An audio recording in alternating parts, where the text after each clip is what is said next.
ไม่ทรงค่าตัวใบมาด้วยวิดีโอคาเฮาในฉันตอบเลือกขับตะค่อยปันและเฮงลำนั่นคือดำค่ะยินต้นขอบใจใหญ่ค่ะbởi sự đó để sự đấy cái này thìขึ้นบนเกี่ยวกันในเพียงต้อยนึงในsự đấyซ้ำที่ใช้มือถึงเขาผมป้าที่ยังนี่แม่หาได้ในยิ่งบวกคือเสื้อบิดย้อนความมานั้นในที่ห้องปัญญุในเมื่อกี้ตัวเช้าค่ะสองเลยแค่ซื้อถึงมาที่ห้าปีน้องในต่างหนึ่งเสียนเปียในเหตุความหมักค่อยปันตัวเช้าค่ะจากในวันหัวทุ่งนาเปลี่ยนเทียบเป็นจองหลงใหม่ๆเสร็จเลยให้พวกเลยเปลี่ยนที่ใส่ปืนเกลีเต็มที่เต็มสังเลยย้อนซื้อปันเสร็จเลยในข่าวเดียวกับทางอะไรเงี้ยก็ทำมาว่าซะห้องผักกับสังเสวะคาเฟ่ฮักสุดเต้าในห้องกับดีเปลืองเฮืองเกินเรื่องซึ้งเขาไหลในจะแสวท้าในปวดร้องท้องปล่อยร้องท้องขาปันก็เป็นตะเปีฮักเจ้าแสวเขาสิกันในเขา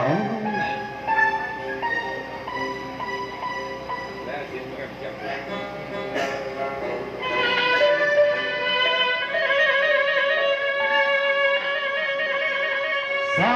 ธุติข้าก็เปียวบังเสียง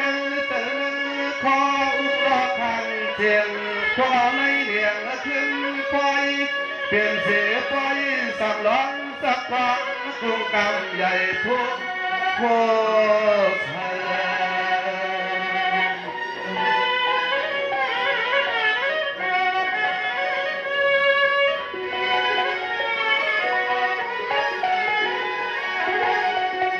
คือเสียป้อนเลยป้อนเลยอยากนั้นเลยดูทำย้อนลงนั่งใหญ่ไปเลยก็ป้อนเลยเสียเมืองชายาเป็นพวกเพียงใจในเรื่องกันในใจผ่านเอกติเลยย้อนใจสู่เมืองตัน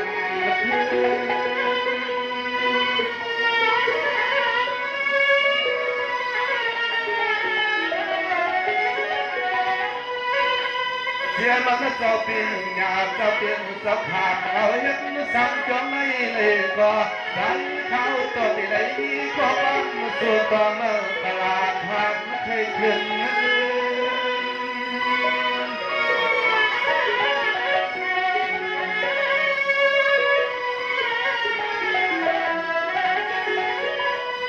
เตือนโหดตาเจ็บปีน้องเจอตามือตามาในหอมลองกลางมาโล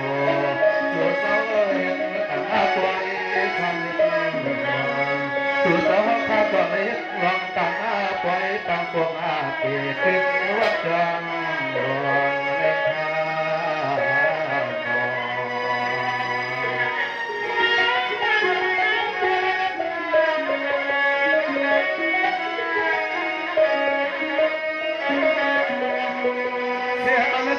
เจ้าข้า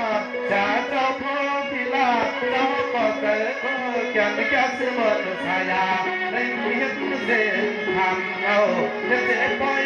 ใหญ่ลำใหญ่สีย้อมแทงใหม่แต่เจ้าก็ยังเสมอจนห่วง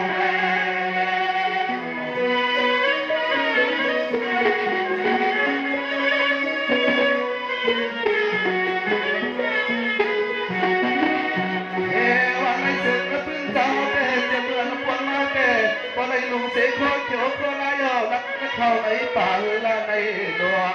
สีเลยก็เลยลองการบ้านเมืองถึงไปสีจนเส้นทางพุทธิคือเป็นกองกองผ่าการเมืองยาน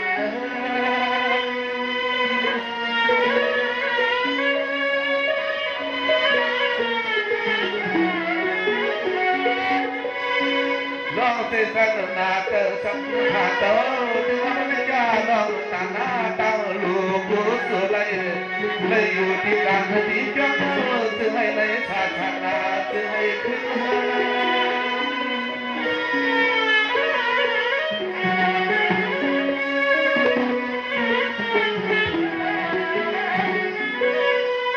อ๋อนอนเจ้าก็โปเลยเดินกันเลยทางหรือว่าขึ้นพูดถึงกันถึงจังเยอะเสียเลยโปเลยมาเขาเห็นที่นั่นศาสนาไม่พักกันเสือเสือเอาเศร้า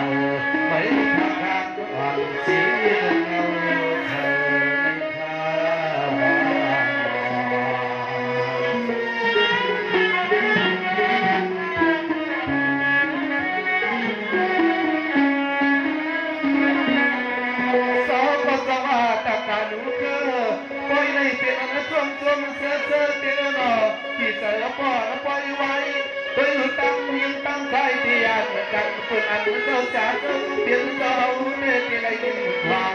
เสียงลูกโป่งโมอยู่เสียงผู้ยามนักคำเพียนใน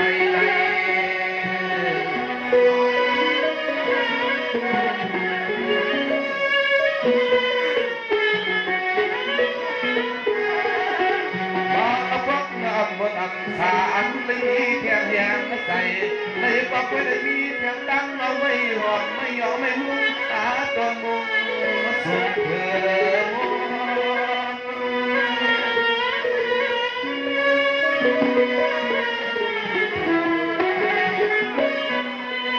สวัสดี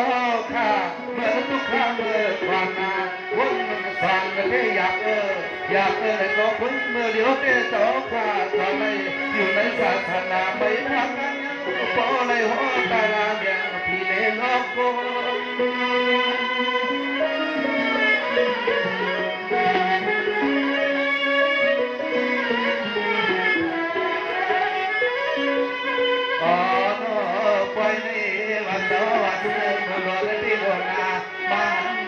็เป็นตะกาปาตะกาหน้าตะกาหินตะกาใจเขาทิ้งเขานายทุกทีทุกการให้มาห่มร้างอาบัวตาหน้ากูสัวปล่อยให้เป็นไว้ปล่อยสิ่งถึงหลอกปล่อยให้เป็นไว้ปล่อยได้มีสิ่งถึงสิ่งหลอกนะเตอ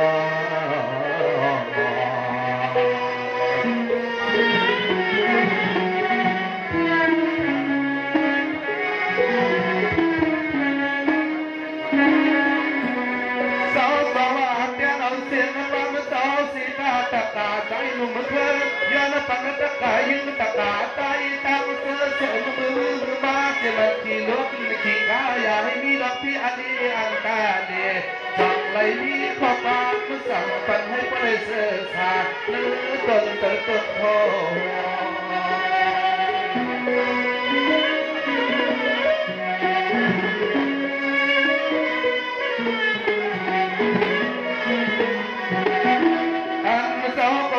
โพก็ขอความสั่งหลักตั้งกูยืนกูใจเชื่อมันกูตีกูตั้งกูชื่อกูไหนในเมื่อก็ให้พอได้เมื่อมันเสือปลอดใจพอมองหลอนเขาก็พอได้ครับเอาข้อความมาสอนเอาเสลนขึ้นบังกะลาเอาข้อความมาลอง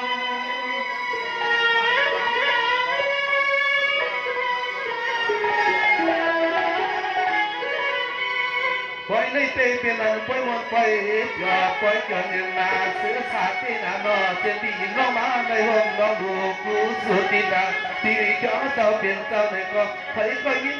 มันยิ้มโยนเสือคอที่เสือคอ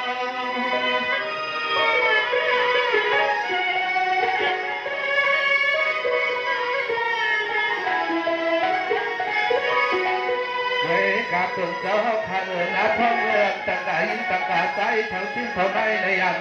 แข่งตั้งที่วัดปีกยางเจ้าว่าได้กบห้องเสียงนกนาขนองวัวนั้นประกาศว่าเป็นเสียงตะกายตะกาใจในมาห้องฟังมันฟังนาบยอฟังมันยอฝันเจ้าเมื่อยามนาวานักนา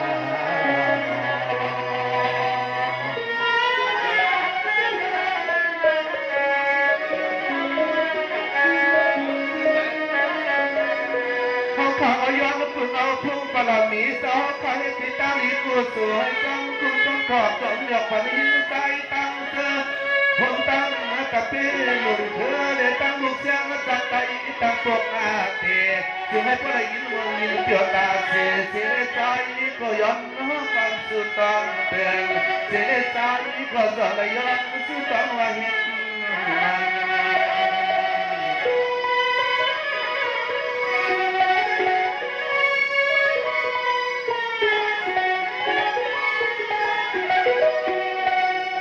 เสียก่อนเจ้าไม่ก็ติดเสือเตือนมันกลาปันเจ้าค่ะห้องสิ่งมันเจ้าขายังเบิกกินมือซึ่งซื้อก็โอ้ยรอสึกให้พอเลยเสือขาดเติบพอลองย้อนกาก็อย่าให้มา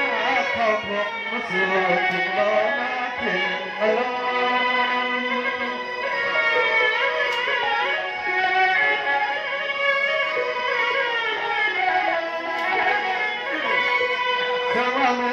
ทำไม ข้าก็ต้องได้ซื้อเติมมังกลาตั้งเจ้าชาพตินาเจ้าเปลี่ยนเจ้านาก็มังกลานะเขาผักต้นหอมเสือเสียงหอนต้นม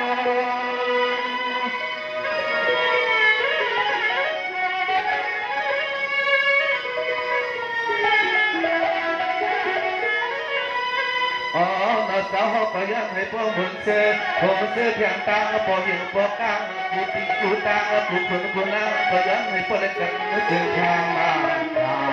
พร้อมเมื่อรุ่งเสียงตีในยันตียันต้องรู้ข้าเบิกตาเนื้อกดมันตาเอาไว้ในใจ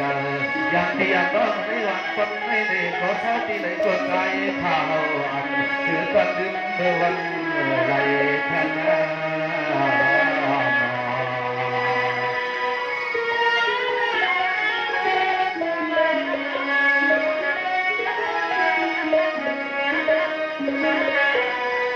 ก็สู้กันไปปีละวันสิ้นเสียงยินเสียงใจ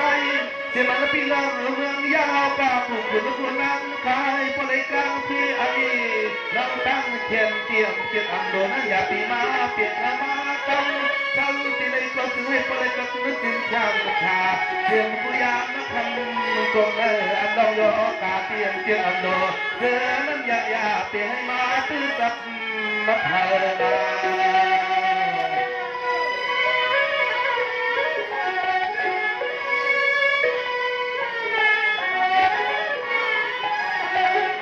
อนาแค่อันปีไอปีเขาพักนักปั่นตักเลี้ยงลูกยิ้มผู้ใจได้ตั้งมุกเสียงตัดไตตั้งเขาก็ยังใส่สู้ปั่นเสียงตีกินตีเศร้าเปียวก็คือให้กามาผัดอย่างเทอย่าให้วิ่งลงโยกกาเปียวไม่ปั่นมาถึงไม่ก็เลยเปลี่ยนจังเจ้าทำใหญ่จะได้เพื่อนน้องกันไม่เลี้ยงสักทีไม่เลี้ยงสักทีอย่าอันเลยที่เสีย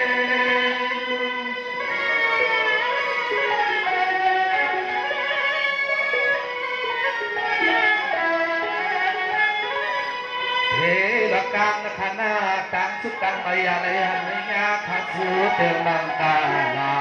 ตั้งปีร้องต่างเส้นซื้อในปิดตาเล่ขนาศรัทธากลางเรายังมีเจ้าจุสนาสภาเฮ็ดรักกันที่ในนา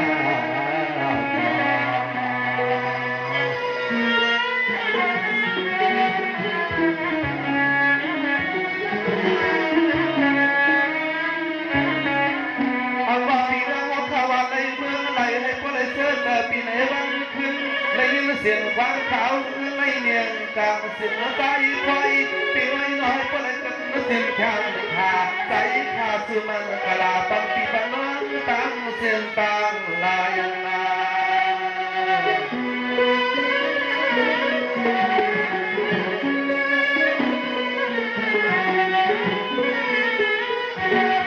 ได้ยินทองบังกลางบางตาขาวห้องผ่านที่ไม่จำโดนมาใส่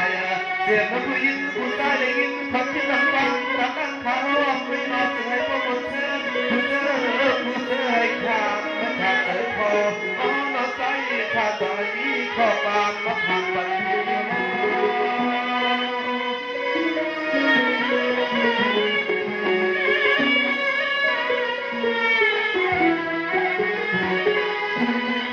ข้าไปซื้อเถื่อนมังกราตั้งเสาปีงานเจ้าเปลี่ยนเจ้าเลยขึ้นแทงปีน้องซื้อในห้องร้องโหตั้งอ้าวกูซื้อมีจังใหม่ดังใหญ่เหมือนขึ้นไม่เซ่เลยเอาในมือหน้าถึงให้พวกอะไรกันนึกถึงชามไม่ยาอันข้อกำมังกลาในพวกกันไม่เคยหนุ่มเด็กที่ว่าปอ